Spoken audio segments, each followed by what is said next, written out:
Assalamualaikum warahmatullahi wabarakatuh. Izin memperkenalkan diri, saya Nadifa Isma Aulia dengan NPM 221506145. Di sini saya akan menjelaskan materi presentasi dari modul 1 subbab 1.1.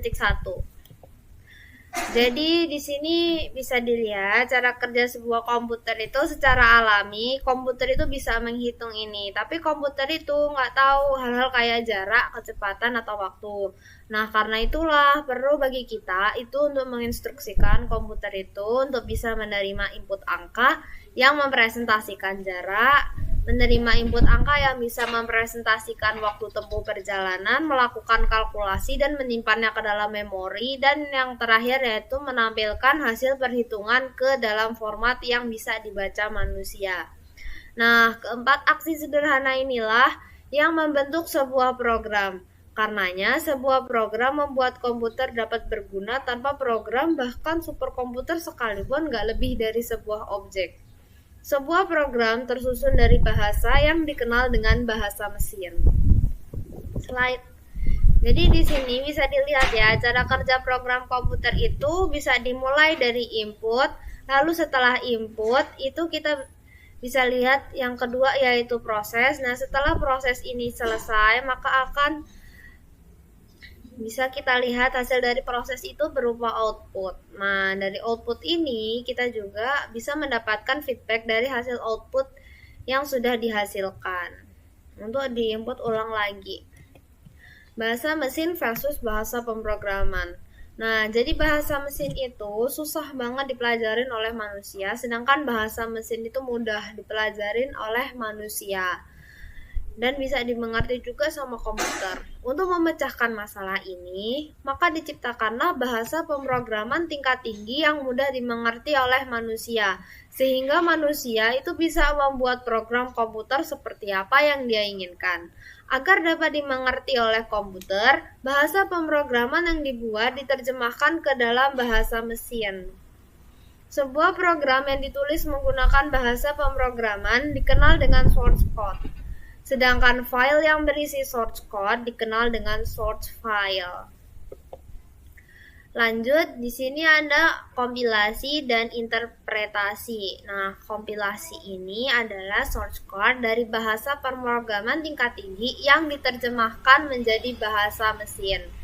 Tapi tindakan ini harus diulang setiap kali memodifikasi source code.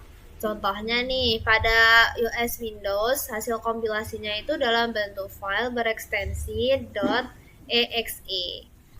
Lalu di sini juga ada interpretasi yang menerjemahkan source code setiap kali ingin dijalankan. Program yang melakukan terjemahan ini dikenal dengan interpreter karena ia menginterpretasikan kode setiap kali source code ingin dieksekusi. Lanjut, di sini ada Python. Python adalah bahasa pemrograman tingkat tinggi yang digunakan secara luas. Python juga diterjemahkan menggunakan interpreter dan berorientasi objek. Python itu berasal dari serial sketsa komedi televisi yang disebut Monty Python's Flying Circus. Python dibuat oleh Guido van Rossum dan kecepatan penyebaran Python ke seluruh dunia itu adalah hasil dari kerja berkesinambungan ribuan programmer, penguji, pengguna, dan juga penggemar dari aplikasi tersebut. Nah, di sini bisa dilihat ya, adapun kelebihan dan kekurangan Python. Nah, kelebihan dari Python yaitu mudah dipelajarin dan untuk mengajar. Lalu yang kedua yaitu mudah untuk dimengerti dan digunakan. Dan yang ketiga yaitu mudah untuk diperoleh, diinstal, dan open source. Yang keempat yaitu mendukung multiplatform dan multisistem. Yang kelima, kemungkinan membuat program rumit menjadi mudah. Dan yang terakhir yaitu berorientasi objek. Nah, kekurangannya itu ada dua ya. Jadi yang pertama itu kekurangannya adalah sangat lamban dalam memproses. Dan yang terakhir yaitu ukuran pilihan yang baik untuk membuat tugas-tugas yang membutuhkan memori besar. Jadi kalau memorinya kecil dia kurang baik. Versi Python. Nah, Python itu ada versi 2, ada versi 3-nya ya. Jadi kalau Python 2 itu adalah versi lamanya. pengembangannya Python 2 itu juga susah, dan yang terakhir itu Python 2 itu pembaruannya dikeluarkan secara berkala, tapi dia itu nggak dimaksud untuk mengubah bahasa secara signifikan. Sedangkan Python 3 itu merupakan versi terbaru dari Python dan bahasanya juga beda sama versi kedua.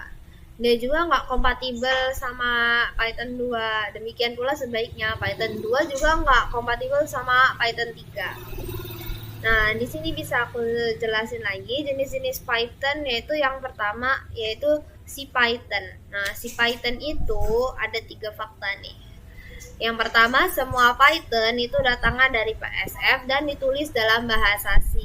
Dan yang kedua, yaitu salah satu alasannya Python itu bisa dengan mudah dipindahkan dan dimigrasikan ke semua platform dengan kemampuan untuk mengkompilasi dan menjalankan program bahasa C. Dan fakta tentang CPython yang terakhir, yaitu CPython merupakan salah satu solusi untuk mengatasi kelemahan Python yang lambat memproses. Jenis Python yang kedua yaitu Jython. Nah, fakta-fakta tentang Jython itu ada 4. Yang pertama yaitu J untuk Java. Yang kedua yaitu digunakan jika kita ingin mengembangkan sistem besar dan kompleks yang ditulis seluruhnya dalam bahasa Java dan ingin menambahkan fleksibilitas Python. Fakta yang ketiga yaitu Jython dapat berkomunikasi dengan infrastruktur Java yang ada dengan lebih efektif. Dan fakta yang terakhir yaitu implementasi Jython saat ini mengikuti standar Python 2. Nggak ada Jython yang sesuai dengan Python 3 sejauh ini. Lalu ada jenis-jenis Python yang ketiga yaitu PyPy. PyPy mewakili lingkungan Python yang ditulis dalam bahasa Python, seperti Python yang bernama RPython, Restricted Python. Yang kedua yaitu PyPy berguna untuk menguji fitur baru yang mungkin, tapi nggak harus ya diperkenalkan ke dalam implementasi Python. Oke, jadi itu saja yang bisa saya sampaikan dari modul pertama subbab 1.1.